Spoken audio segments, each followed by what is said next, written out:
Kia ora tātou katoa e te roa mātou, tō tātou tuere tui dia batea iei. Kia ora ko tō katoa te umituere tuni, te ngutuere tapu. Te Prime Minister, te toturu i a koe pera katoa, te pai o te katano, te leader. Te ua te ki te umema katoa te ruru minitu.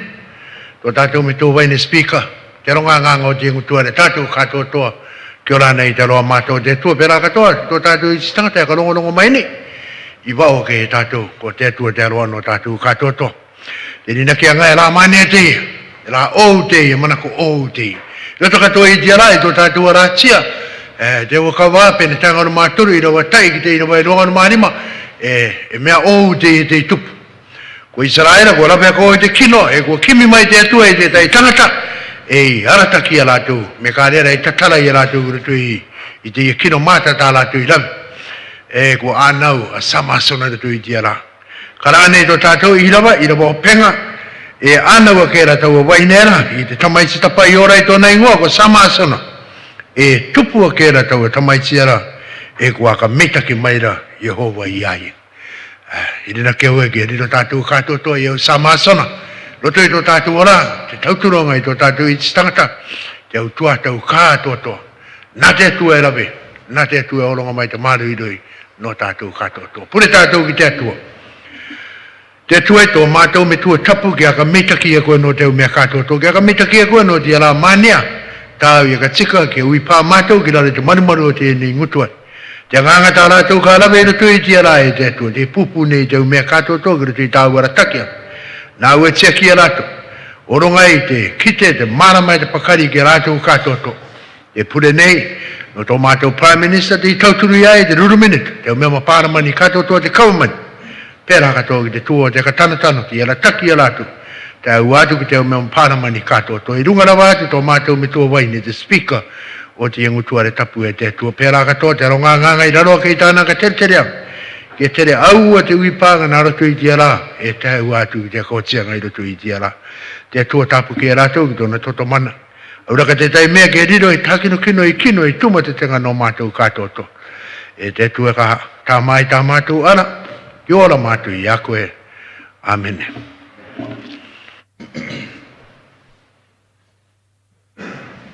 Honourable members, please be seated. E te o me mga te kia. No, kira.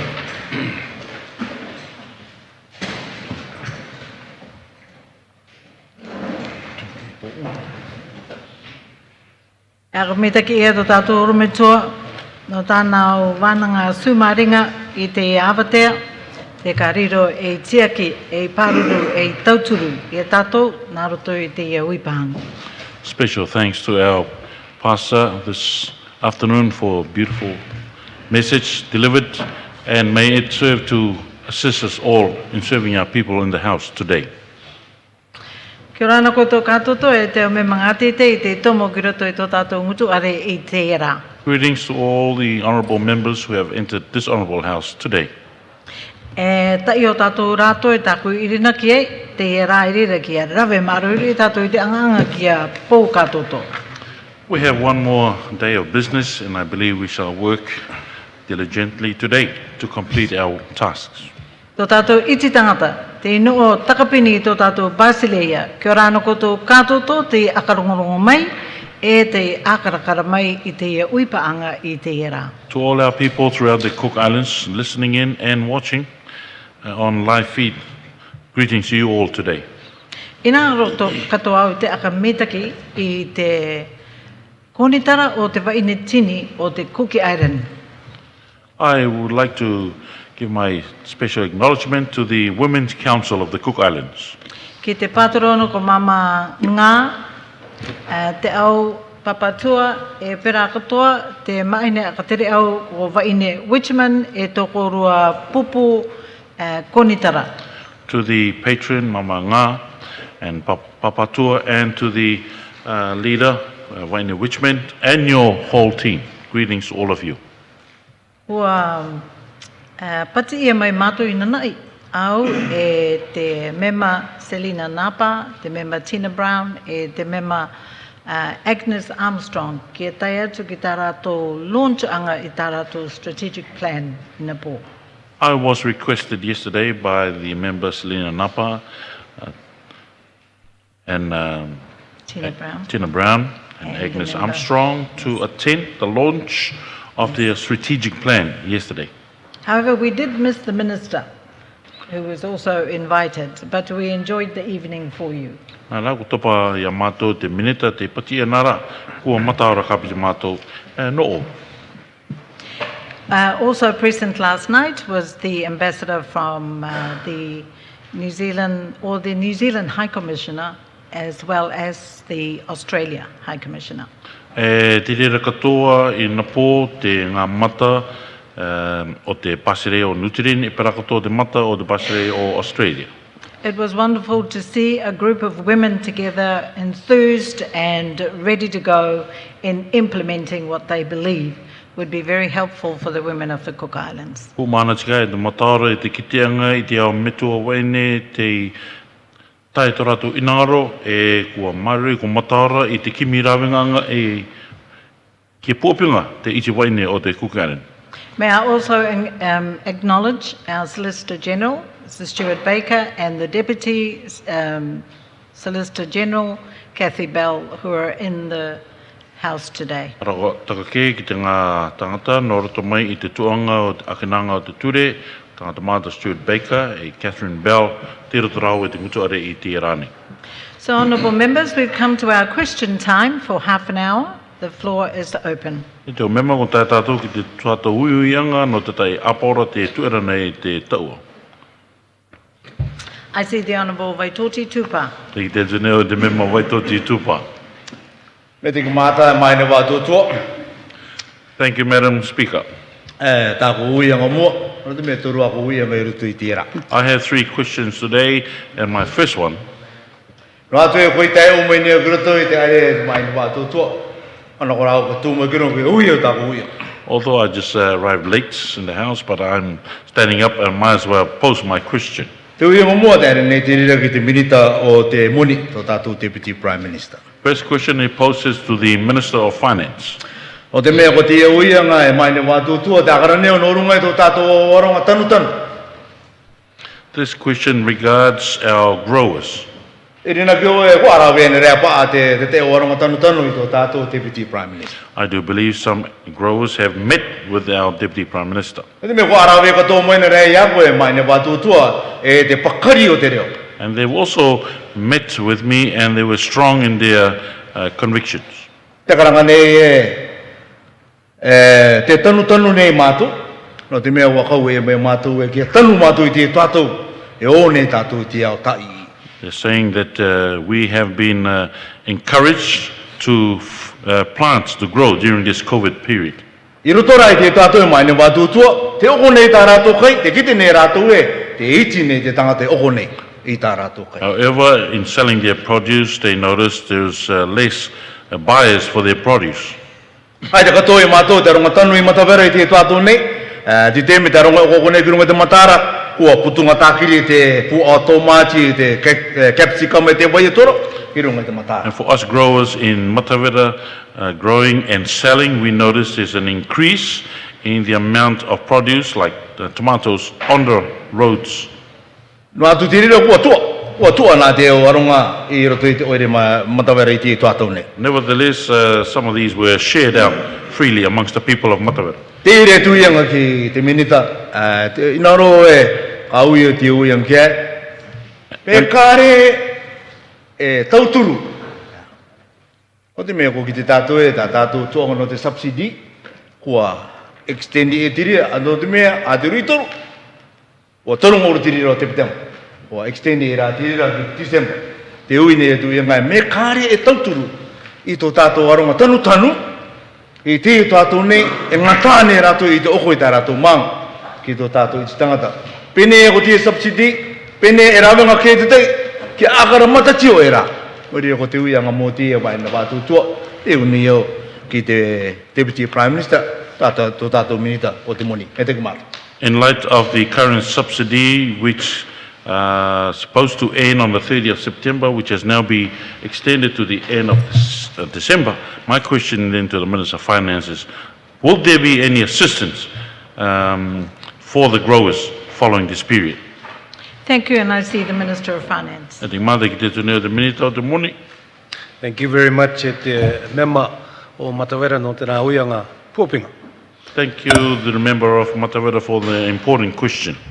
Tano rei ta au airman te ronga tantanu te arawaiak. Tarato uianga, tarato pachianga mita au rei ui mai nei tira. And correctly, as you've said, the growers of Matawera approached me and their plea, their questions, request exactly how you stated. I te tātou tuatou, i tia tuatou nei. Te ronga oko i te kai tantan, tō tātou o tera ere the restaurants ere ko tōpiri ia te teipe. Ka re pou i tia kai alato e tanu nei i te oko. And we do know that recent periods we know that much of this produce is sold through the hotels in the tourism industry, but as of now, this is difficult to sell. Te tuatou, te rā te pā tō machi, te wei wātua te okene i gwa. Kare tanga i te oko i tia kai mania. And today we see whole basinfuls of tomato being given without any bias. E rā kuta tātou tōturu ere nei ki te ronga anganga o tera. Kare rātou anganga ko, te kui nei te muni subsidy. Pēnei, ka rau kai te tai tuanga tauturu i tō tātou ronga tantan. Pērā katoa te ronga tautei. Te irina ki anei tā rātou muni ka kui rātou. Nā roto i tā rātou ika ka oko rātou ki te o tera at the restaurant. I te tuatou. Are te o restaurant te oko kau. And we do know that our workers in the hotel tourism industry are being assisted with the subsidy payments, and maybe through this assistance can be provided to the growers and also as the fishermen for their produce. Tāku pachianga rea kua te ki te ronga i akarakara mai nei i tā tātou tauturu. Tō tātou ronga anganga te tiaki nei tā tātou muni. Ea tā tātou ka rawe no te au ronga maru i te rawe nei tā rātou anganga tantanu i te tuatou ka re rau ke market i te oko i tā rātou kai. So my request or directive to the officials within the budget division to see how we can provide some assistance, subsidy to these growers, food producers who are unable to sell their produce. Pera katoa ka arawai ki te minita o te tuanga tantan, te ronga anganga i roto i te agriculture, ki akarakara katoa mai rātou, i te tai tuanga i ka pē tātou e tauturu i te awaronga. Especially tō tātou awaronga tantan full time, te o growers mamaata i te enua nei. And also a meeting, discussion with the Minister of Agriculture through her ministry to discuss how we can provide assistance to the growers, especially the full-time growers during this time. Te ki te nei o tō tātou toa mamaata, ko rātou te tai te oko nei i te kai a te ronga tantanu i te tuatou nei e te oko nei rātou, nā rato i tō rātou toa. And I see that our major retailer shops are the ones purchasing this produce and selling it out through their shops. Pēnei pā, ko rātou te tai ka ārāwei tātou e tauturu mai te aoronga tantan te kimi nei te tai market, tā rātou kai, te inaoro nei rātou ki oko rātou. Pēnei, nā rato i te ao toa mamata ka rauko mai i te tai Puapinga no rātou. Maybe through some of these big retailers, shops, we will be able to discuss with them how to provide extra market for the selling of all these produce. Ko te tā mātou ka akarakara mātou e Madam Speaker, i te tuanga o te pai tantan, the Ministry of Agriculture, e tuanga o te business, pera katoa te ronga tantanu katoa, e ka kimi tātou. Te tai Puapinga manea, e rauko mai, te tai maanga muni o tia kai a rātou e tanu nei rātou te roots nei i tia tuatou. And that is where our plan lies, Madam Speaker, in discussions with the Ministry of Agriculture, with the business sector, as well as with the growers themselves. So they are able to get some revenue for their produce. Because that's the only way ka rauko i tātou te tai tuate, te tai tauturu e Madam Speaker, is by working together. That's the only way we are able to assist them, by working together. Tā tātou re e rapu nei i te maki COVID, i te pāruru i a tātou. Only by working together can we get through this. And exactly how we are working through this COVID pandemic, nā roto i te anga kapitianga e manuia e tātou. So thank you very much, Madam Speaker. Me te ki mata e mai ne watutu. Thank you, and I see the Honourable William Heather, you have the floor.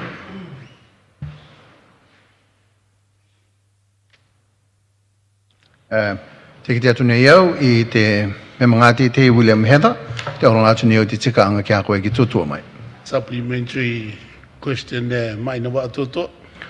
I have a supplementary question to this House.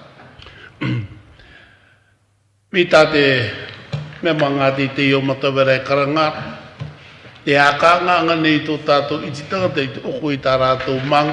Kare rā ko te manga ua e tantan. Pera katoa te manga e tunu I ane. Pera katoa te au anga mi te tuikaka. Te aka nganga nei. Kua ringi mai tia mama I aku. I loko mai te punanga nui tia pupunga. I also would like to stand in reflection of what the member of Matavera has spoken before the House, the difficulties that our growers are going through in selling their produce. Not only them, even those who are cooking food to sell so that they can receive income, those who are doing sewing or crafts, they are some of the people who are going through these difficulties that they cannot be supported in terms of finance. Ko ringi mai tia mama I aku I tia pupunga. I tōna mana tā. Te ia tāna tutua kia. E te mem, mea karo koe I a koe. Pai atu koe te tōku manaku. Kiro te I tā koutou uipanga paramani I tia rā. Pati atu ki te common. Whoever is responsible no tia tuanga o te tō tātou punanga nui. Me karo ko te rental fee I te tuku ki raro, pokore rei te tākore, mi te tai marama. Well- No te mea te haka ngā nei mato, I te kimi rāwanga, no tā mātou oko e tā mātou aro, mea kimi anga rāwanga, I koe te punanga nui. I received a telephone call this morning from a mother who sells her produce at the Punanganui. She tells me that because it is hard for them to sell their produce, if it is possible for those in management of the Punanganui to cancel any payments for or rental of this place for a month. No te ate ki te nei tātou, takapini I tō tātou inua I ti te. Karewe karakana me kino te karanga neo me mita ki te. Te kitana neo ki tō tātou, I ti tangata I kimi rāwanga nei. Te And kimi nei te rāwanga, I te oko aka, ke rauko mai te tai maanga muni, e tauturi te mutu ai. we see it happening around the island. As you drive around our island of Rarotonga, you will see shelters and people selling their produce because they want to receive some kind of finance to support them. And I think this is a good thing. Nō rea, tāku pati anga tiri e te minita pe karo koe ia koe te akapapu mai no te mea, te tia ki mea ratarawa I tā au pauanga. So I want to hear a reply from the Minister of Finance to see what is your reply on this question. Thank you, and I see the Minister of the Market, Punanganui. Now I see the Minister responsible for the Punanganui, for the market. Thank you, Madam Speaker. Kia ora tātou katoto e te awatea nei. Thank you. Thank you, Madam Speaker, and greetings to all of us here in this house this afternoon. E paupoto o atu I te wianga ato tātou me mano rua au mai. And to reply to the question that has been asked by the member from Ruau, Me a ka muni ro te whia te punanganui, teka mai koe te Niko Social Centre Market. if the fee is too much at the Punanganui, just come and join with us at the social center. Te akatuera nei te market, te Niko Social Centre Market, ki te o mama ki arabei, tapit mai ki te tātou market I Niko. We extend that invitation to any other to come and join with us at the social center. Madam Speaker, tano rai tēnā manako, e te mānia katoa te wianga I tukunai mai, ki runga tō tātou are tiara. I agree with what has been asked before this house. E mea tau rairia ki a arawe ia te manitia o te Punanganui. And I Yeah. think it's appropriate for me to see the manager for the Punanganui. Ki akaneke e te tai taui anga muni no te whi a te o mama e tutaki nei te. To be given mercy to those of our mothers selling their produce at the market. E ki te katoa nei tātou e te takapini nei te ao manako no te akatū te o maka te takapini i Rarotonga nei. And the idea has been promoted for other places to develop a market somewhere around the island. Ke vai was te wairoa marere e te ngako taotai rotu rungai to tātou inua. I think this idea is a good idea and it should be supported for us to have around our island. Ke vai katoa te wairoa ako marere i to tātou arongai okoko nei ki haru I te ture a te marae ora. And this shows that we are united and to be encouraged for us to do this because it falls in line with the policy of the COVID. No rungai te rere the food and safety. It is concerning the food and safety. O te paonga te uianga, thank you. That's the answer to this question. Thank you. Thank you, and I see the Honourable Selina Napa. You have the floor. Thank you, te atu ni au, te me mga te Selina Napa, no o te tau ai tiene. Te mea mua, kia ora ana tātou katotoa I te awatea. Greetings to all of us in this house this afternoon. Ko tāku uianga te arata nei te reira ki te minita o te parliament. My question I will direct to the Honourable Minister in regards to Parliament. Te rara me ka rero ka ia I te paumai pēne ke pai nā te Prime Minister e paumai me ka rera nā te Deputy Prime Minister e paumai. So if he's not able to answer, maybe we will hear the answer from the Prime Minister or the Deputy Prime Minister. Ko tāku uianga, ko I oki no runga I te petition te tukuna e mai I roto I te iangutuare I te maramaito. And my question is in relation to the petition that was put forward to this House, I think a month ago. No te me tōku irina ki anga, e anga I nā tātou nā te au mema parliament I roto I te iangutuare, I te akarongo, I te au tū mana tā o tō tātou iti tangata. Because- Me tupu mai rātou I te tai. Pati anga ki roto I te iangutuare. Because I do believe that it is the duty of this House to consider any petitions or any issues that is brought forward before this House for us to discuss. So ko tāku uianga I konei rira, me e tuatau aka o tētai, no te aronga te taina I te petition, a te vai ora Māori. So my question is there another period of time given to those who have made the petition for the Waiora to be considered and discussed before this House? No te tāmaanga I te vai, no te ki akarongo I tō rātou reo ki roto I te iangutuare. In regards to the cleansing or purification of water, whether their petition will be heard again in this House? No te mea, kua irina keo e tai taua sini a ānere, aronga te taina I te petition. Because I do believe there are over 1,400 people who signed this petition.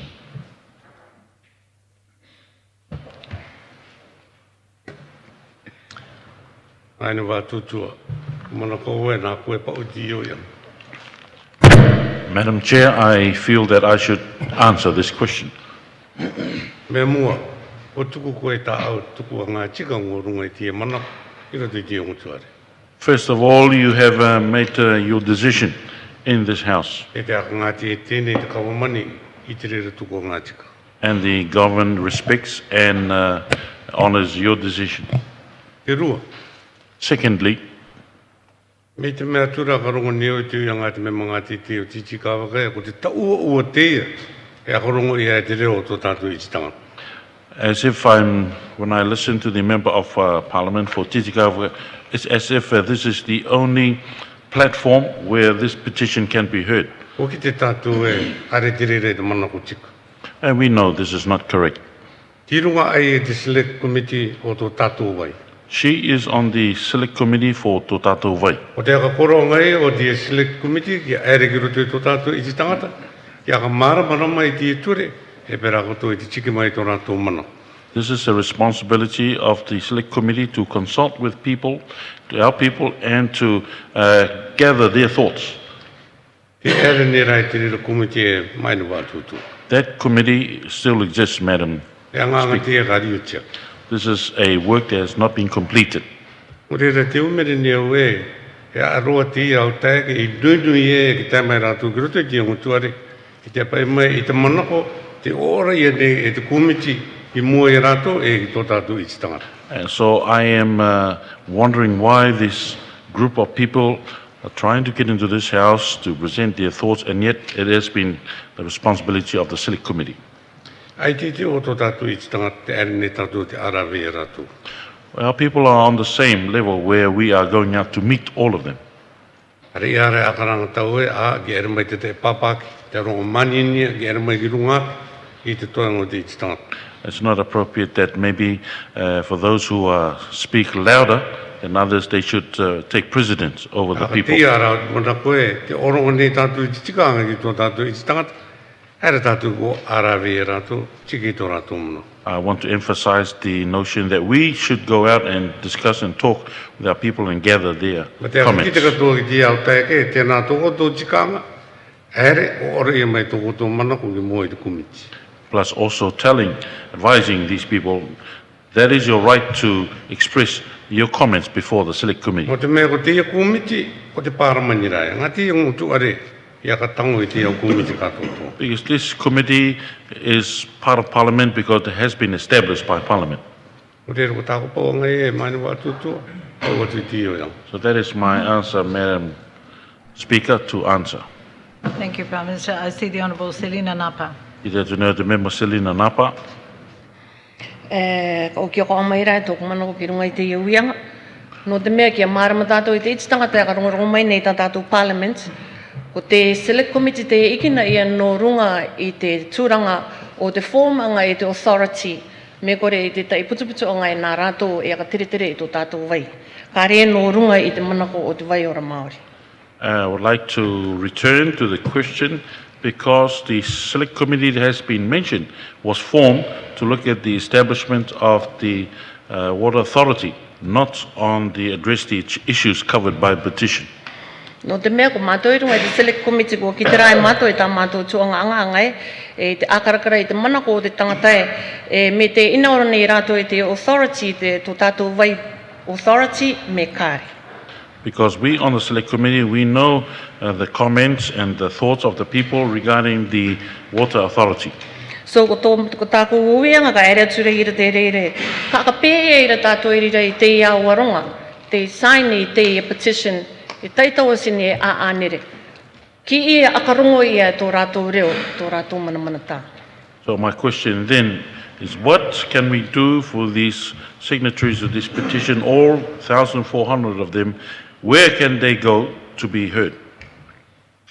The Honourable Member, perhaps if we can go back to the decision that was put at that sitting where the Speaker was to report back as what that decision was.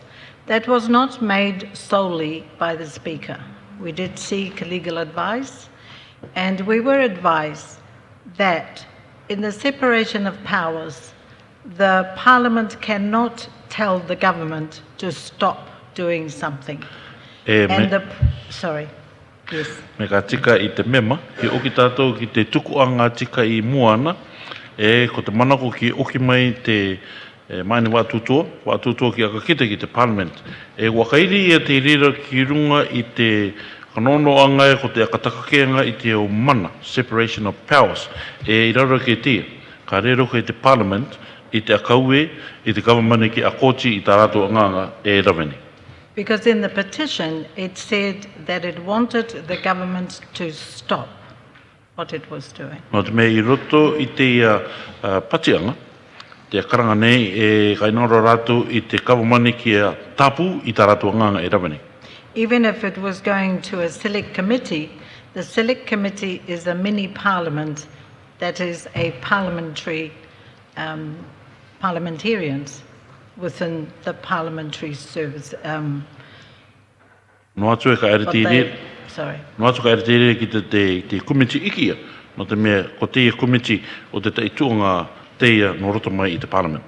So the decision that was given that day was that Parliament is not in a position in telling the government to stop doing what they are doing. No re ko te tuku anga tika i tau rara koe oki. Kare e rauka i te parliament, i te akau e te government ke tapu, i ta rato nganga e rawea. And there is no other pathway for that petition to come back to Parliament. E kare tu e raunga ke o te apatianga ke oki mai, nā roto i te parliament. We have received letters from the people involved, or one person involved in that committee. We have responded many, many times, and I did see the newspaper last week that spoke about it. I did see on the television the other night that she spoke about it. And the fact of the matter is that business is done. It's over. E kua te mei te tai tataanga leta kia mātou, e kua pau i a tia manganui atu te taime, e kua kite au i te tumanako i te tata i anga ki ro te newspaper. E parakoto kua kite au i te tutu i anga ki ronga te TV. E ko te tika anga i te tuatau, ko te anga kua otira i te nira. Thank you, and I see the Honourable Tina Brown. E te māta te kite tune atu member Tina Brown. Kia ora tātou katotoa i te iai e. Greetings to all of us this afternoon. Prime Minister, Deputy Prime Minister, pōrua tātou te o Minita, te o Member of Parliament, tuo te kaumane, tuo te tua pātou itu. To the Prime Minister, Deputy Prime Minister's Cabinet, all members on both sides, government and the opposition. Speaker, kia koe, e tō oaronga nganga. Youth Speaker and all your workers. Kia ora. Greetings. Mea mua, noru au te tauturotu i te akametake i te anganga te intini na po. First of all, I would like to endorse the commendation and the praise for the work of the women folks last night. Mataora tā rātou anganga i te akapuroku anga i te ngā High Commission o te Nutireni e te Australia. Their work was wonderful in welcoming the High Commissioners of New Zealand and Australia. Ina ke au e ko tēkere rātou i te minito te Internal Affairs ka ritek. I do believe they did wait for the Minister for Internal Affairs, but he did not arrive. Nā rā, kua oronga atu te tāna apology. However, I gave them his apology, Tētā koe explain au. and this is what I explained. Te mea umere o ki te intini multi-skill rātou. Rātou i te Parliament, o te Parliament, rātou i te anga te intini. The wonderful thing about women, we are multi-skilled, and we can go to the Parliament's duties and then go to the responsibilities of women. Ko te minita e tāni tini o ke e, stress out e, aratika e te ang. And the minister being a male, he gets so stressed out and he goes straight home. So, wa ariki mai rātou i te apology sa te minita o te Internal Affairs. So they did accept the apologies on behalf of the Minister for Internal Affairs. O te mea reka kai au, o reporti mai e te minita minita koe tauturu i te intini. What was heartening for me was a report that you are the minister who supports work of the women. Ino ramato te uwa intini roto i te ngutu are, kia kapera wāt koe e te ngā tuatau gumo. We would all like, all of us women member parliaments in this house, that you continue this into the future. Nō roi te uke mai nō runga i te tātou e tutua nei nō runga i te petition. I return to the issue on before the House on the petition. A reira koe ia koe i te kore kumokumo nō runga i te, nō te mea, e mana koto, nō runga i te mana manta. I cannot remain silent on this because I do have my own thoughts on this issue. E rongo tu neo te speaker, i tāna i tuku mai nō runga i tāna tuku angatika. I hear what the speaker is saying about her decision. I nō rau ki au e tātou te o Member of Parliament. Ki uki tātou ki te tuatau i tukuna e mai e te petition, ki mua e tātou. But I would like all of us members of Parliament to return to the time when this petition was presented to the House. Akamata te tārawa ke, e tiri e tuatau, no te mea kua tukuna e mai te motion ki a vote tātou e me ka ere ki te select committee or not. Mistake started then at the beginning because it started when a motion was put before the House where we would agree this petition goes to the committee or not. Are ke ko tirira tate standing order under 81 says, And this is not what Standing Order 81 says. all it says e me ka tatau ere or not. All it says is whether this will be read or not. And then ui ia tu te akamara mai te ngā roi I te tua o te kaumeni e the meaning of the 82. And then the two lawyers, solicitors for government, were asked to clarify the meaning of number 82. Te e ta te ngā roi e karanga mai o te mea oke a kari I pass e raro te 81, then kari rira ere the select committee under 82. And what the clarification by the two solicitors were, since it did not pass under 81, then there is no need to proceed into the select committee under 82. O te rua te rā o te tarawake irina keo. I believe this is the second mistake. O mai rira te speaker ki roto I te manamanta, when in fact she shouldn't have been involved. And then that precluded the inclusion of the speaker into this, when in fact she should never have been involved. Because I tāku tatau anga I te 82, it's mandatory. Because when I read 82, it is mandatory. It says, shall be referred, and it's supposed to go straight to the select committee. Te karanga nei e ka tuku I te tuku tikaroa ki te kumiti iki. Ka reo e tatau atuana, ki roto I te rā standing order, any provision or proviso that says, except if the speaker so rules. Ka reo e tatau tōna ki roto I te irawature I te taiku anga me ka tika I te speaker. Mai So- nua tutua ke iki e. So with te manamanata, it has gone from one mistake to another mistake to another mistake. Ko te manamanata me te tai tarawake, ki te tai tarawake, ki te tai tarawake.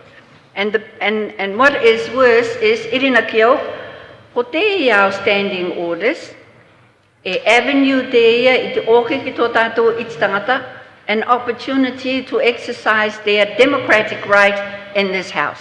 And in my thinking, these standing orders provide our people avenues, opportunity to raise matters within this house. And what we have done is to stop them. E ko tā tātou I rawe kua tapu tātou I rato. It is no excuse, with respect, Mr. Prime Minister, to say, oh, well, there's another avenue, you go to the select committee on tō tātou wai. Hei te koto I anga e te Prime Minister ki karanga e raunga kia tu tā koto ki a akatika koto ki te kumiti iki.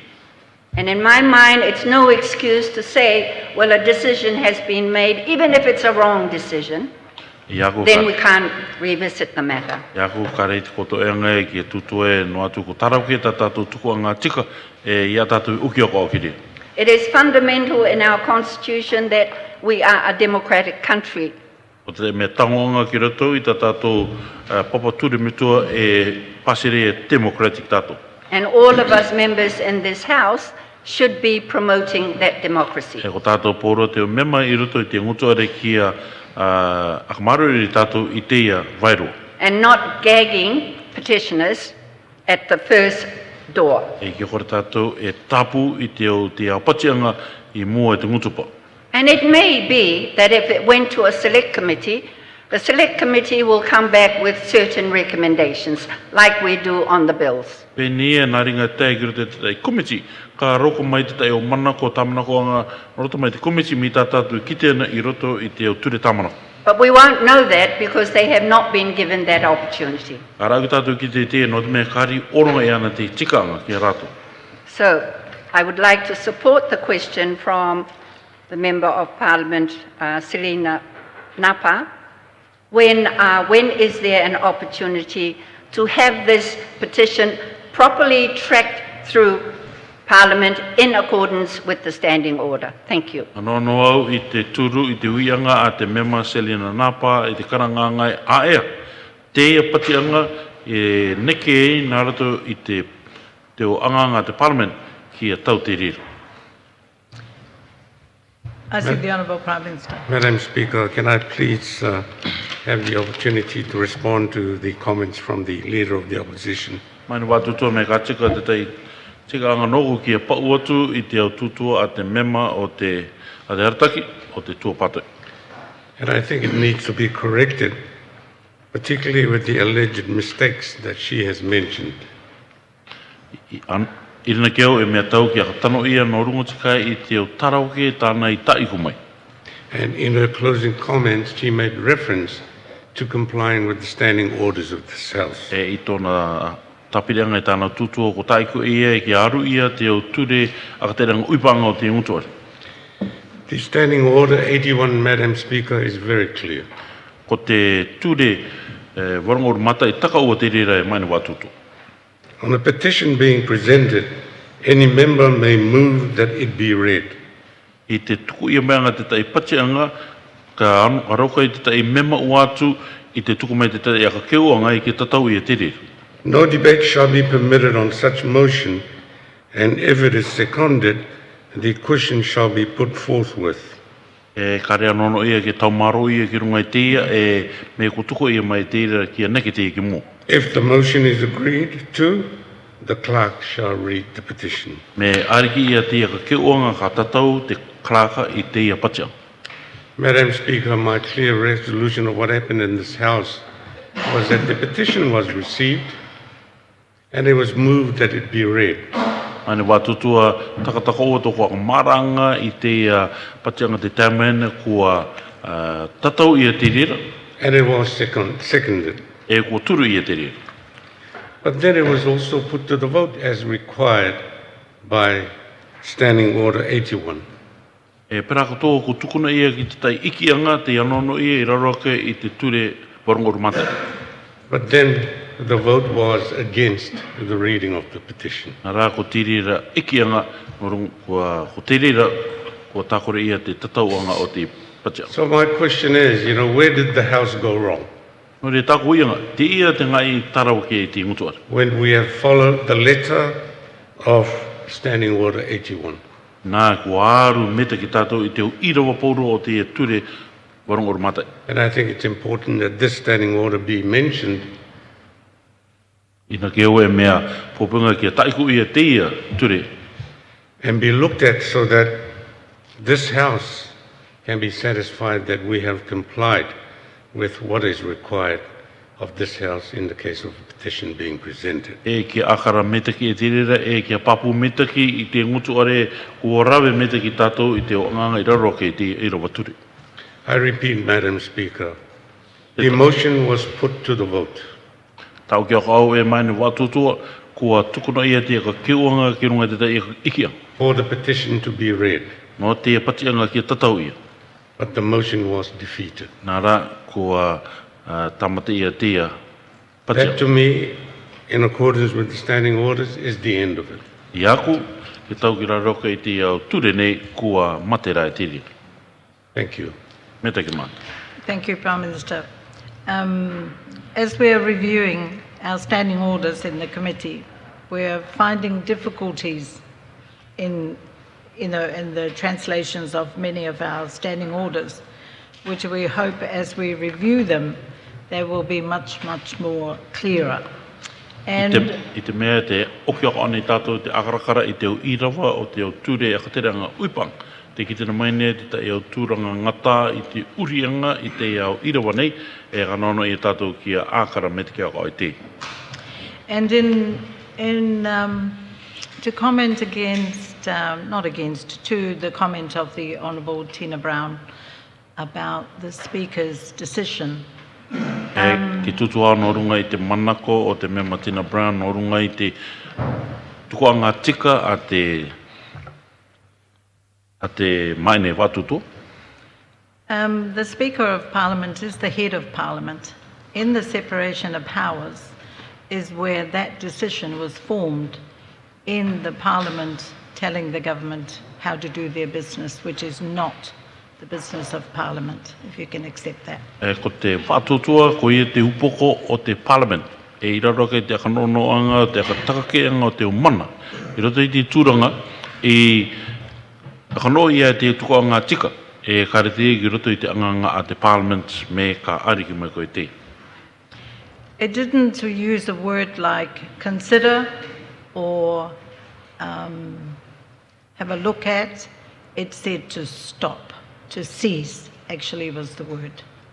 So the decision was made on that. O te ia tuku a ngā tika kareti ia I tanganganga I te o kupu tutua ki akamanako, me kore ki akarako, nara, ko taiku e kia akamotu terira e kua kōtira e terira.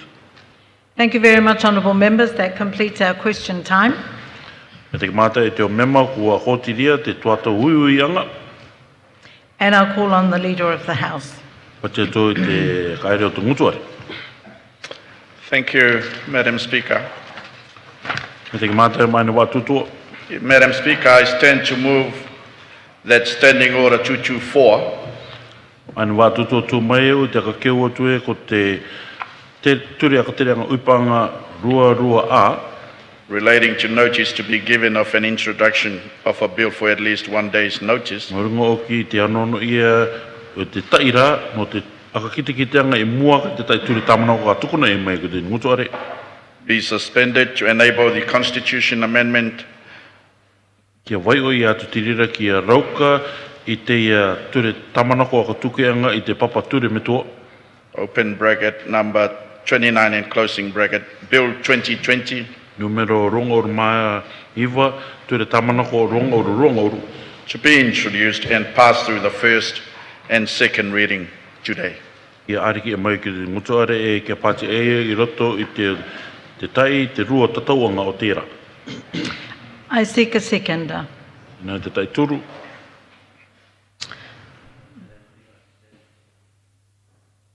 Seconded by the Minister of Inemokoroa. Turu ia e te minita wai ni mokoro. I put the question that the motion be agreed to. Tuku nea te ike angai ke ariki ia te ia ture te ia kewang. Those in favour say aye. Te ariki e tutu ai. Those opposed say Te no. pato I tutu kare. The ayes have it. Ko tika. We will now go to presentation of bills. Tēnei ke nei tātou ki runga I te oronga mainga o te o ture tamana. And that is on the Constitution Amendment number 29, Bill 2020. Runga o ki I te ture e katuke anga I te papa ture me tua. Numero runga oru maiwa. Mata I te runga oru. I call the Minister responsible to move to present the paper. Thank you. Te tō te minita na o te tonga ki a tuku mai I te pep. Short title, Kupoko poto. Constitution Amendment, open bracket, number 29, close bracket, Bill 2020. Ture nui a ka tuke I te papa ture me tua numero runga oru maiwa. No te mataiti, runga oru. I ask the Minister for the day and the time of the second reading of the bill. Pa te tō te minita ki a ka taka mai I te rā e te ora no te rua o te tatauanga o te ture tamana. Madam Speaker, at the first available opportunity this afternoon. E te mai ne wātuto I te atianga mua I te ia awatea. Thank you, Prime Minister. Te mātai Prime Minister. Honourable members, we will now go to orders of the day. E te o mema ka aere tātou I tēnei ki runga I te kapapanga no tēra. And that is on the final report of the Immigration Bill 2020 Select Committee of September 2020. Te koe norunga te reira I te ripoti openga a te komiti iki ia, norunga I te tuanga a ka tomo pasirea, norunga I te ture tamanako rongo oru. And it is on the interrupted debate from yesterday. E norunga te reira I te tamaronga tamana mantai ia no nana ina. When we adjourned yesterday, the Honourable Member Vaitoti Tupa had the floor, and I give you the floor again. Ki tō tātou ngaro ia ngai nana I te tutuara te mema Vaitoti Tupa te a koe o te tau. Me te ki mata mai ne wātotua. Thank you very much, Madam Speaker. Umanako kako poto ua to kumanako no runga I te ture tamanako I roto I te tuatau nei. I think I would just shorten my speech in regards to the bill. Yeah.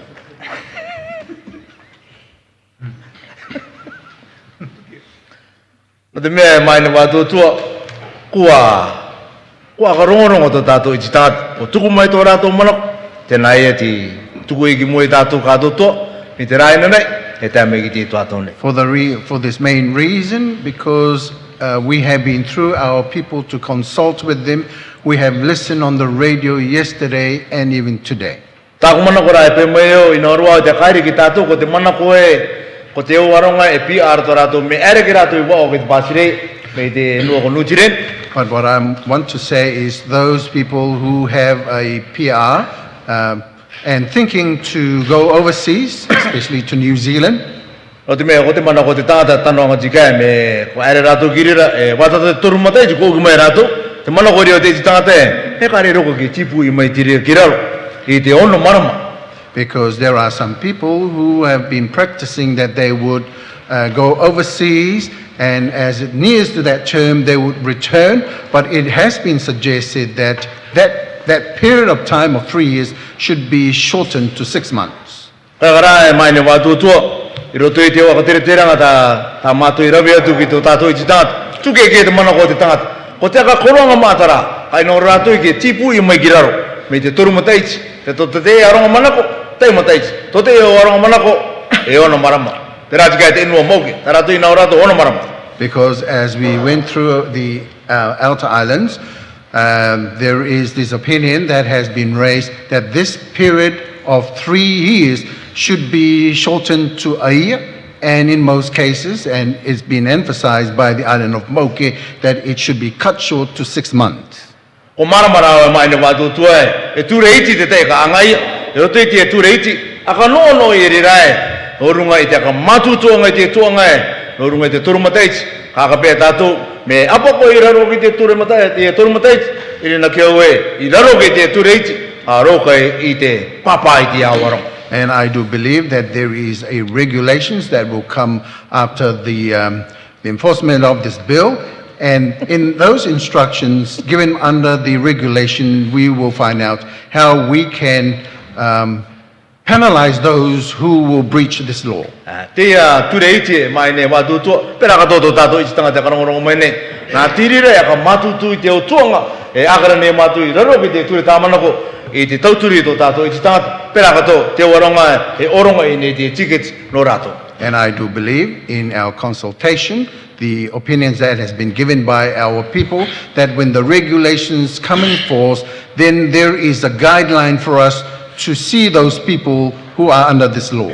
Tēnā te manako o te rata ki o te tuaka tantano, wa ariki pōrua e te o manako te aka no I e mātou te kumiti, I roto I te tātou. I rina ki o mātou te tua o te aka tano, te turu ne mātou te awaka no, ki o kore e roa tō tātou koronga e, I rina ki o e, ki a pāti ia, te ture tāmanako I roto I te tātou. And I do believe, and as put forward to this House by the responsible minister, and I stand on behalf of the opposition, we would like to support. Orire mai ne watu tua, te karanga neo roto I te tātou e, te turu pakari neo, I te tāmanako e perakato I te ture tāmanako, tā tātou I kite nei, I roto I te aringutuare. Te tua te aroa no tātou kātou toa, me te kamata. So therefore, I stand and in support of this bill and all of us, and thank you very much for listening. Thank you. Are there any further speakers? I see the Honourable Selina Napa. E te tuneo te mema Selina Napa. Kia ora ana tātou kātou toi, te oro mātou te tua. Greetings to all of us in the mighty name of our Saviour. Mai nea ka tere oi panga.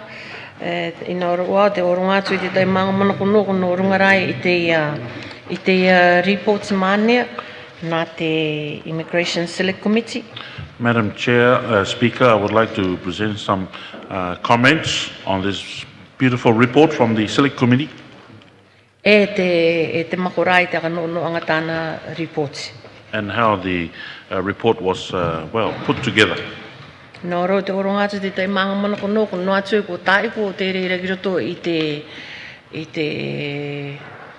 I tā tātou iri kāpua nana I te in-camera session with the committee itself, nō runga I te recommendation 4.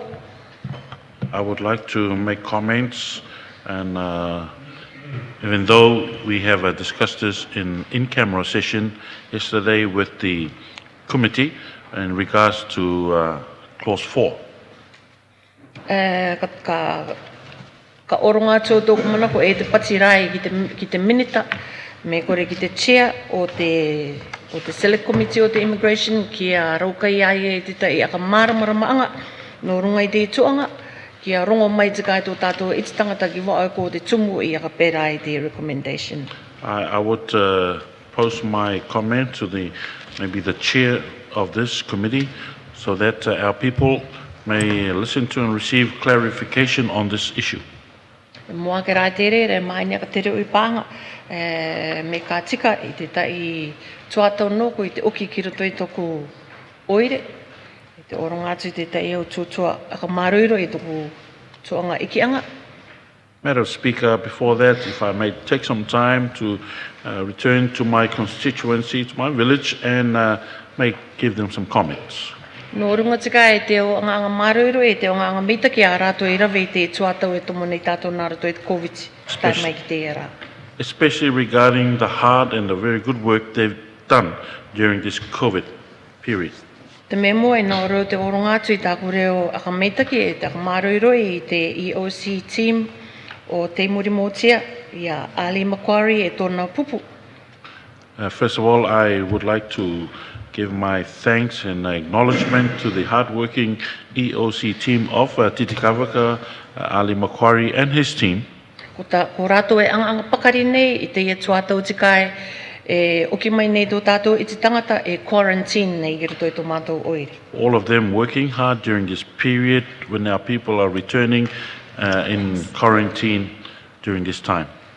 No te mea, ki te au e aka anganga i te aka nono i te roster o te ronga anganga, te security officers i te tiaki i te ngutu are quarantine nei, nā rā, te maroiro i nei rātou i te ara katoa i te pō i te tauturu i te aka tanotano i te waronga e tiaki nei i te oire. Because I know it is a difficult task to arrange the roster for all the security and watchmen taking care of these homes under quarantine, and they wake up late into the night doing these duties.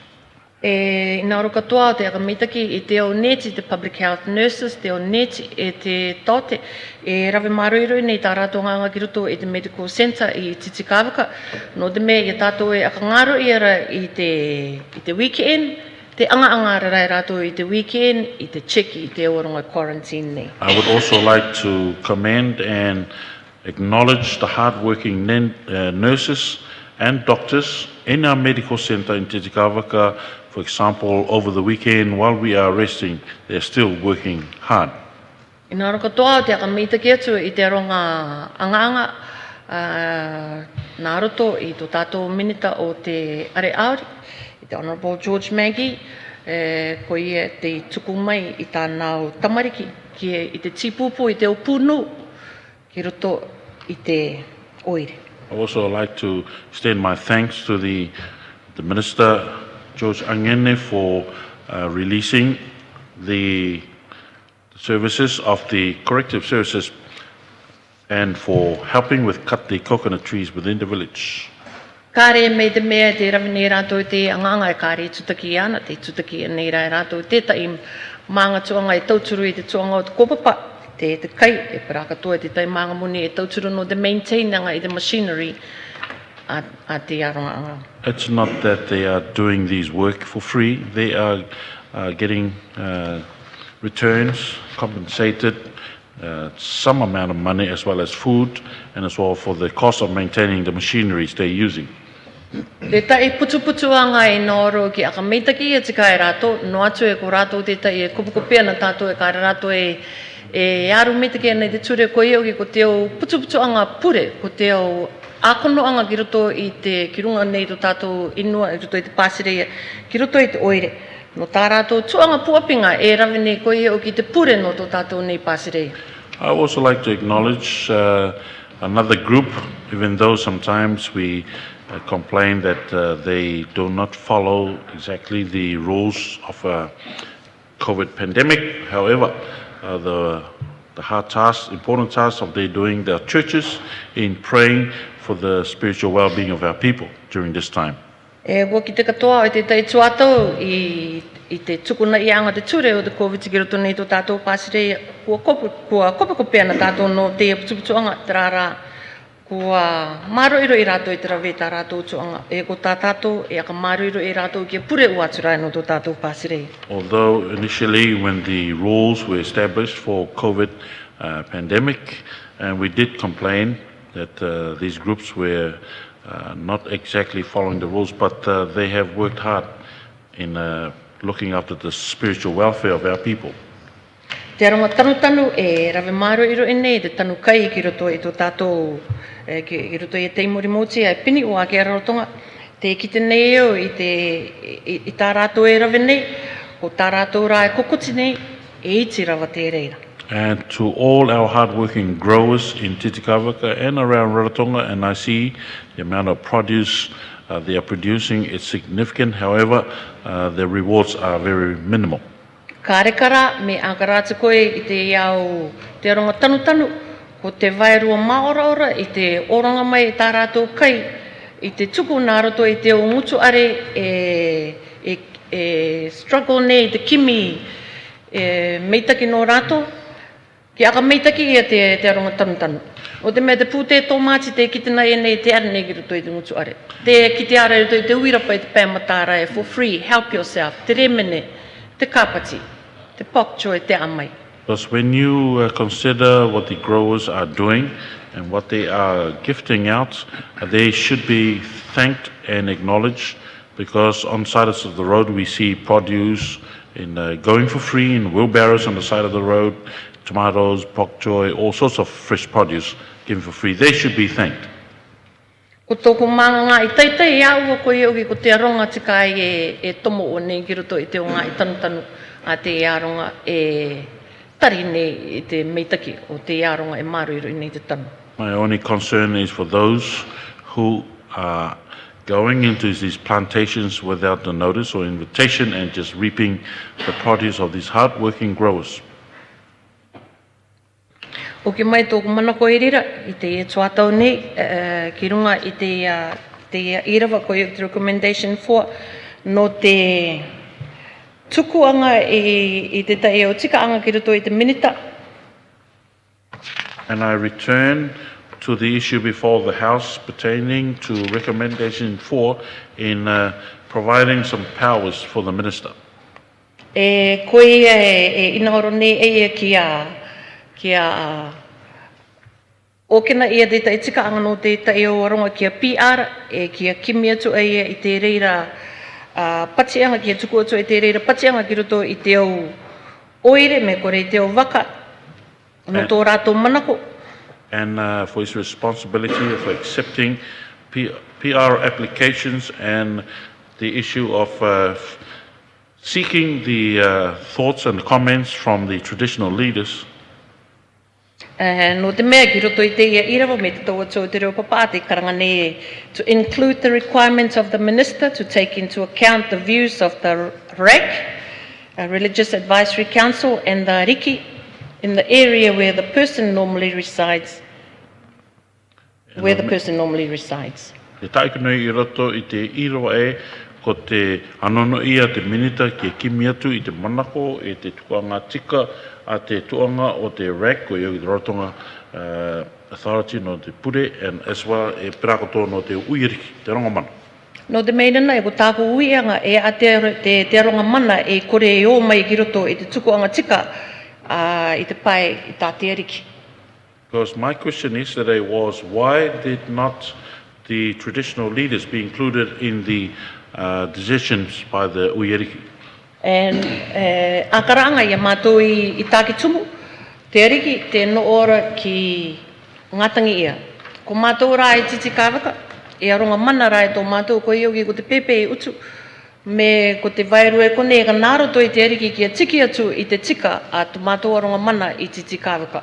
Because for us in Titikavaka, our hariki resides in the village of Ngatangia, and we also have our traditional leaders in Titikavaka. So is it that we have to go through the Uiariki, the hariki, to get the decision from our own Harongamana?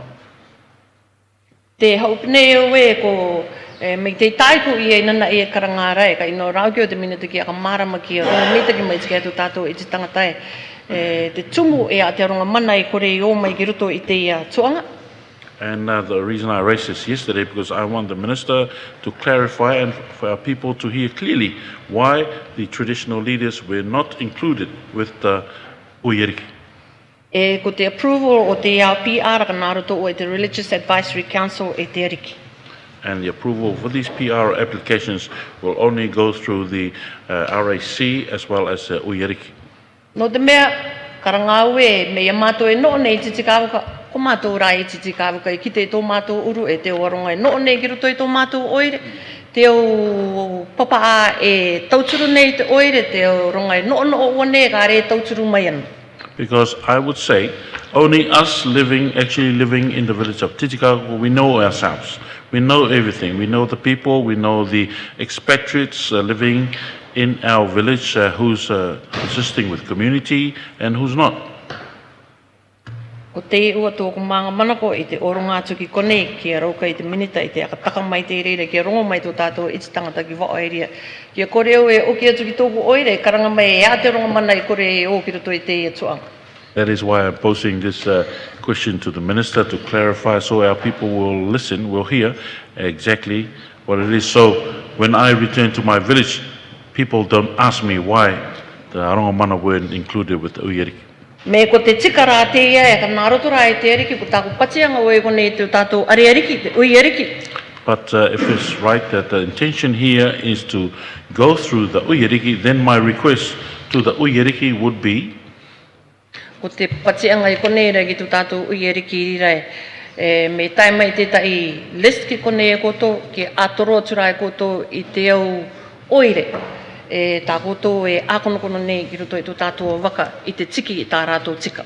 So my request to the Uyeriki is when you get these letters of requests for PR applications to please consider the villages that under your purview and give them the opportunity to review these applications. Ka rekara i te reports nā te immigration, te ware aneo no te mea, te era e tā mātou reports tā te ta i ngā select committee arane, the crimes te arane rai, po oti te i te immigration, te tuatero anu tātou katotoa, ki o rāna i kia manui.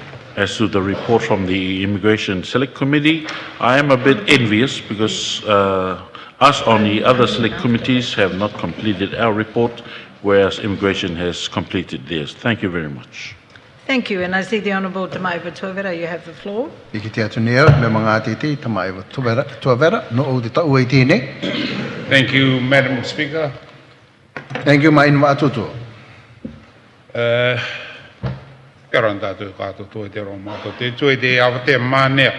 Greetings to honourable members on this beautiful day. Honourable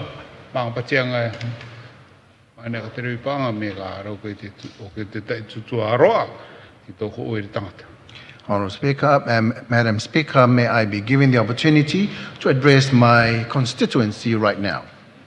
Kia ora ana tātou e Ngāti Tangi, e karongorong me ni tā tātou rātio i te awatea. Kia ora ana to my people of Ngāti Tangi listening to the radio right now. I te me papu iaku ki te tātou, te tama ere ni aroto i te tātou oire, e te tipupu ere te pūrākau. I know you're aware that we are doing some cleaning in our area and some cutting of trees. E pērā katoa te tama ere ni te arawai i muri. And the clearance of some drainages in the Muri area. No te mea ko te au ngai e ki ana e te vai me ua maata. Because this is one of the specific areas there's always flooding when there is a heavy rain. I nā rā, hare te opotera i akamata i ake, no te mea, hare rātu i ari taimai ake, te tutoi ake te mai ki ako. We all know that the culvert hasn't been delivered. That's what it has been reported to me. Me taimai, wa akamata i te anganga, ki roto i te oire, no te potera ere katamo mo i atu. When we finally get these culverts, then it will be installed in our area of Muri. Te rokone aku te akamita ki atu i te me, te minita i Action Man George Angene. I would also like to thank the Honourable Minister, also known as the Action Man. I tāna tamaine ko mareta, no tārao anganga mane I rawe I roto I te oire I Ngātitangia. And the daughter Marita for their good work in Ngatangia. E pera katoa te ronga anganga, tārao e pai moena I te rawe I te roto I te oire, hare Ngātangi ua.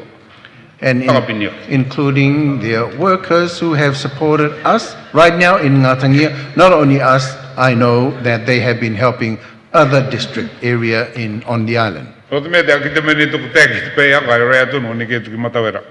And because my colleague next to me is just saying, very soon they will move to Matavera.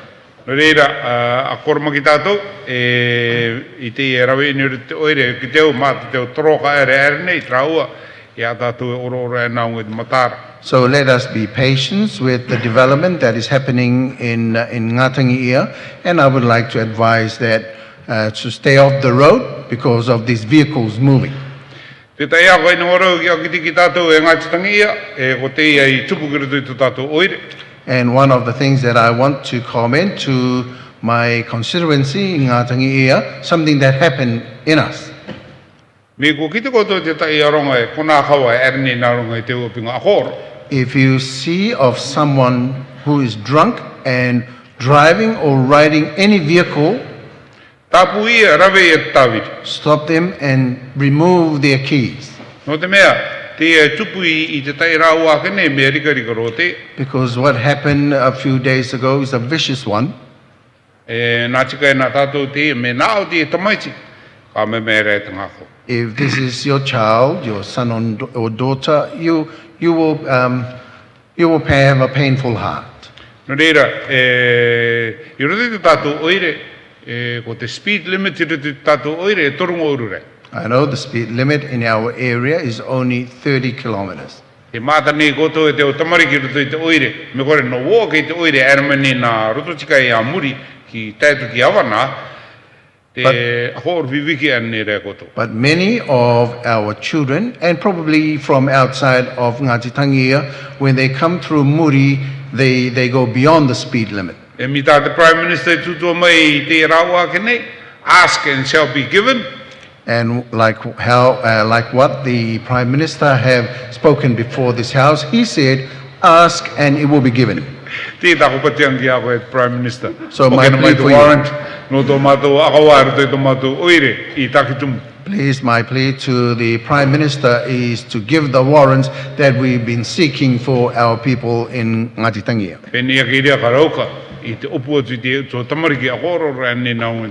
And maybe we can stop those speedsters on our roads. Prime Minister, not just riding around, driving around, also they are drinking. I guess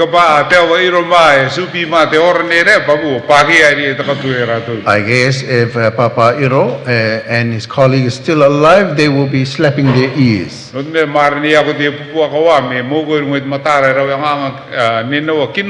Because I remember these old police officers that we used to have, when they find you doing something bad, breaking the law, you will get it right on the road.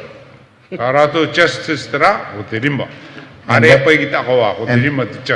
that's what's their justice. They will smack them, and they won't take to the court. And you know what? There were never any repeat offenders. Thank you, mine Secretary Pang.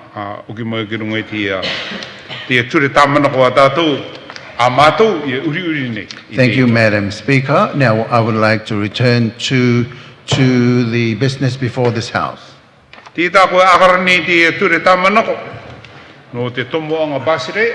What I'm looking at is in regards to the entering of our country, into our country.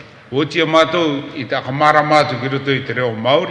have already explained to you in the Maori language, English, and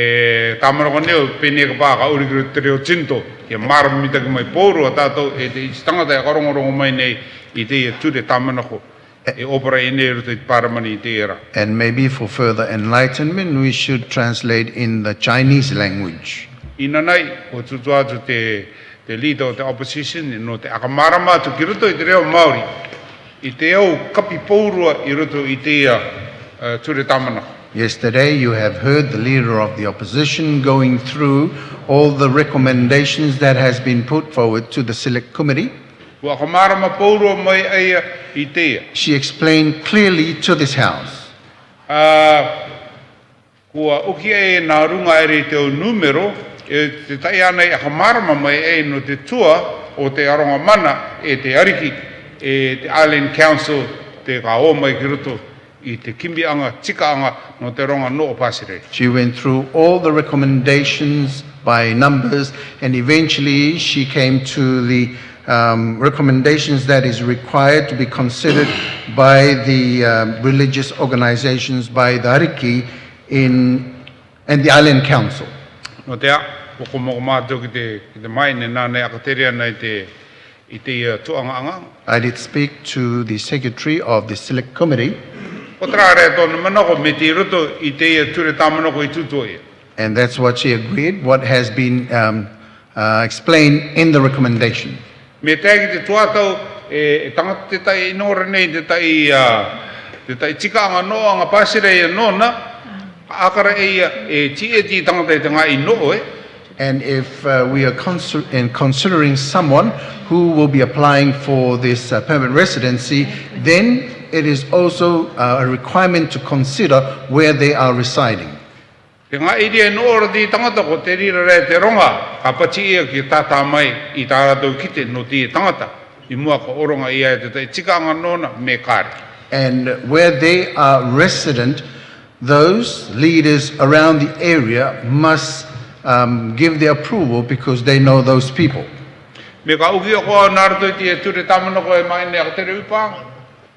Te repeat o ne tātou iria e a tōrato I te potonga pēka. So I would say if we need to go through this again, it's just a repetition of what has already been explained and given to this House. Pene ka pa o rea tangata o panga no tutua no runga I te ture tamanoko e mai nea ka te reupanga. Maybe I'm the only final person to speak. No te mea te akara pōro neo te aronga, tō tātou me mai roto I te are, I te era. Because as I look through members of this House, they are indicating their hands of approval. Wakata mai Prime Minister, traere wakatikare Prime Minister I te ture tamanoko kia pāti e te era. And the Prime Minister is smiling to me, so an indication that this bill will go through the House. Nere mai nea ka te reupanga ko tera taku I ka inongoro te oronga mai te era. Te no neo ke mane te ture tamanoko na tātou ke pāti atu te era. Pene ke rea ka tū mai rea tō tātou chairman, te Honourable Wayne Mokoro, no te tapiri mai e tātou I te era. Kia ora. So those are the words I would like to give to this House in support of this bill. And maybe it's time that we listen to the minister responsible for this to give its final summary of this bill. I see the Honourable Tiripa'i Mawati. You have the floor. Tiki te atu neo, me mga te Tiripa'i Mawati, no o te tau ai tine. Me te ki tama ka te reupang, kia ora tātou katoto I te hawateam aka I. Thank you, Madam Speaker, and greetings to all honourable members of this House on this beautiful day. Tātou I sanga te akarongo mara, kia ora ni ki koto katoto. Our people listening to Kia ora. Me te tai kua reino kone, ka re roa te mano. And as mentioned before, I have short statement to say. Ngara, mua ke o ka tukoto I te mano ko nurunga I te ipira, ka tika I te mai nea ka te reupang, te tai toa tō poto. And before I speak on the bill, may I be given honourable Madam Speaker for me to address my electorate, my constituency. Me mo te istanga tai taki o tō amuri urei a karongo mara, te erat nei te aroa ki a poto katoto.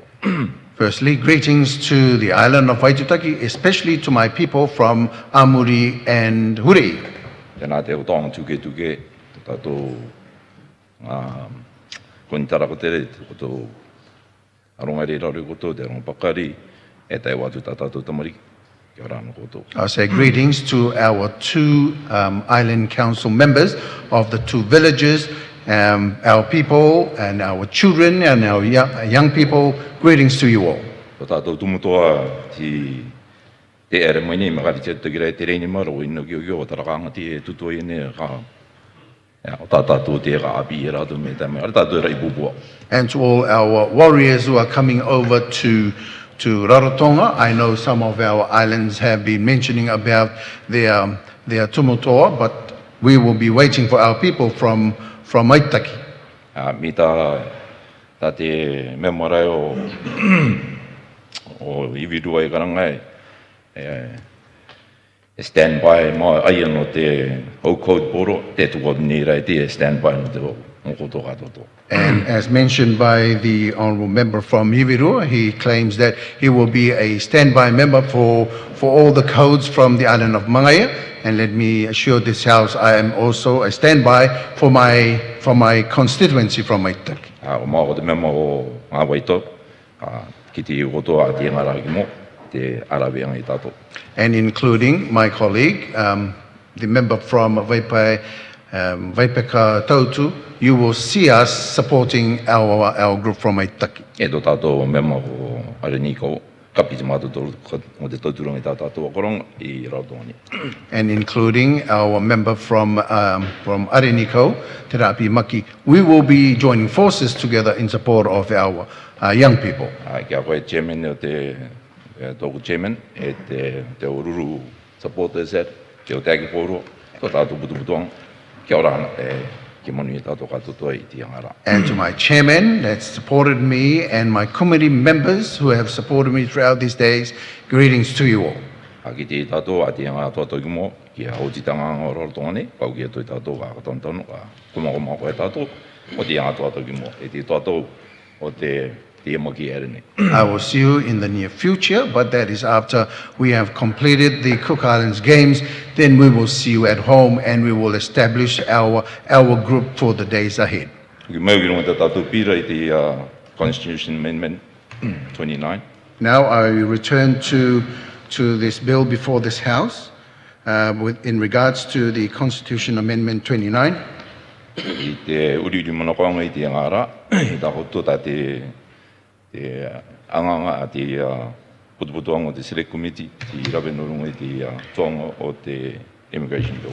And the hard work that has been put in by the Select Committee looking at the Immigration Bill.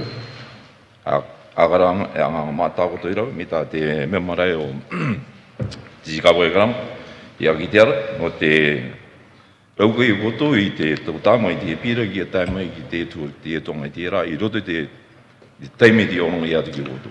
I recognize the hard work that you have put in, especially the Select Committee, in meeting our people and in putting into a report and in such a short time that you were able to report to this House. E kari mea te anga kapisi nei tato te toa koto te kaumani, e mātou te rarea anga kapisi anga ki a teke tato anga ki mo. It shows our people that the government and the opposition have been working together so that we can establish a lot of things that we have in plan. Mi te tu, hari ki nā te kaumani tuku mai te pira ki roto I te, nā te rita tika ki te opposition mani e tako tātātou, kari anga putuputu anga tako tai te. And what I really enjoyed is that it was presented to this House by the leader of the opposition.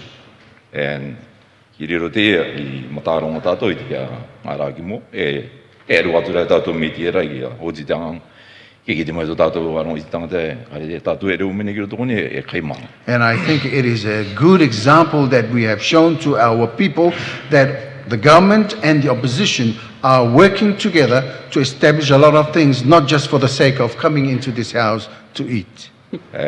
Tangian rai ki te Prime Minister, e mea nau te ui tui anga te Prime Minister, tianga I te tuanga o te permanent resident o te oronga kaipui po tō tātou isnanga. I find it hard to ask our Honourable Prime Minister in regards to the question of permanent resident. O ki te anau ki ua, kare ki te ui anga ui mene ki au, e nā te temo, e o CIP te ui mene ki au ki kawe te karari I koto. And because the reason being, the questions that has been asked of me is not from the Democratic supporters, but from Cook Island Party supporters. O te matara ne, e te turu neo I te pira no te Constitution Amendment. So I'm happy and I would like to support this Constitution Amendment. I te ina ki anga wa agarama te tio koto te Select Committee, I tā koto tamano ko mai I tā koto tau te tano nei tā tātou rawene o te Pasire. Believing and looking at your report that you have considered it properly of this matter that we are considering in this House. Thank you. Thank you, Madam Speaker. Thank you very much. Me te mata. As there are no further speakers, I will ask the chair of the Immigration Bill Select Committee to conclude the debate on the bill. Me kare watu tō ke atu ka patio I te tamaka tere no te committee no runga I te tuanga nei kia aka ko mai e ia ko te mai I te taumaroanga no runga I te turitamara. Thank you, Madam Speaker. Kia ora to you again, to our Prime Minister, Deputy Prime Minister, members of government, and our opposition leader of opposition staff of Parliament, Kia ora. Te mātai mai ne watu tō.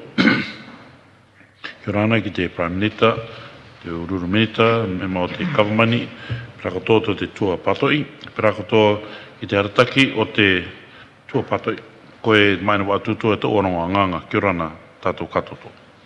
To all our people listening in and watching via live stream, a very warm kia ora to you all. I tō tātou I tangata e karongo mene e akara mene nā rongo e te rorowira, kia ora kia koto. Madam Speaker, at the outset, let me take this opportunity to convey my sincere acknowledgement and appreciation to the many people who assisted and brought us to this stage in terms of reviewing, consulting, amending and submitting this report to this Honourable House. Mane watutua ka nono te akamata nā rato I te oronga tonga I tako aka metekeanga ki te o taeke, ki te o tuanga, te tauturu mai I te committee ki a hoti mai te reports. Can only add that seeing the complexity, sensitivity and the difficult nature of this bill, it would definitely require ongoing and continuous review of the relevant policies pertaining to this bill. E no runga I te turanga tai, te manamana te ngata, no runga I te ture tamana konei, anono ia. Kia eru ature te tuanga ki akarakara ui ere te ture tamana ko te pira no te tuato ki mua. I would like first to thank all the IB Immigration Bill Select Committee. Anono te akametaki I te o mema no runga I te committee nei. The committee who have continuously and consistently paved the way since its establishment back in March 2020 to this day. E ko te committee te rawe te nganga te akamatanga no runga I te ture tamana konei mi roto mai I te marama o Māti matai te rua ngauru rongauru. From the Vice Chairman, Honourable Waitoji Tupa, the Leader of Opposition, who has been acting as our own professional lawyer. E me te tauturu tama katere upanga, Waitoji Tupa, e parakotoa te arataki o te tua katanotano, e kore karea koe o tō mātou lawyer. And our good colleagues from the opposition, Honourable Tamatuara, and the rest of us from the government side. E parakotoa te warataki te o taiki no roto mai I te ture tua katanotano mea Tamatuara, parakotoa mātou tua te government. The Honourable Tamatuara likes to refer our team as the real A-team. Kua taiko te mema Tamatuara e pupu meta ki te. Madam Speaker, you would have no doubt seen that the subject on hand is all new to us. E mai ne watuto ka kita koe ko te tumana ko I mua I tea e mea o takiri te kia matu.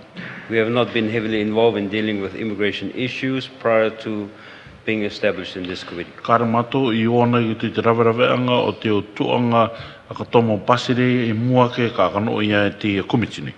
But as times went by, as meetings after meetings, the committee started to get a good grasp of the many complex issues and ongoing difficulties that the Ministry of Immigration has been faced with and will continue to face when this bill is operationalized. E nā rā kia neke te tuatou, ponga uipaanga urei, kua marama mai te o mema o te committee nei I te tūranga o te tuanga o te immigration na katomo pasire I te ngata I tā rātou tuanga anganga e raweni. Madam Speaker, I would also like to thank your very good staff from your acting clerk of the House, our Secretariat, Ms. Margaret, our IT Unuya, and not forgetting the finance staff working from behind the scene. Anu watu toa nono katoa te oronga tu tako aka metkenga ki a koe, e te oronga nganga I roto I te ngutu are, me te tauturu Clark, parakato te sekretary o te komitine, Margaret Numanga, parakato te oronga nganga. I'd like, please don't forget Honorable Tamatua's outstanding account at BAPES, as I believe this should rightly be covered by our civil list obligations. E ko te aka poonga katoanga moni a te teke tuawira, ko ia babes, pene kara ko te re tutaki I raro ke te poonga moni a te kumits. You personally asked me to highlight this in this sitting. Ana tika I pati mai ki ako ki a o ratu te e te upa. I would also like to thank Ms. Nono Numanga, who was heavily involved in the Maori translation of our bill. Nono katoa te aka metaki te maine nono numanga no te urianga o te tue tamana. Honourable Minister, this might be an appropriate time to interrupt your concluding remarks as it is break time. E te minita, e te mema, pene tuato te ki a kumusta o kouanga no te mea e tuato ngaruti. Parliament is suspended till 3 o'clock. Ia ngaro I moto ne te parmane e tai watu ki te orotoru I te Aotea.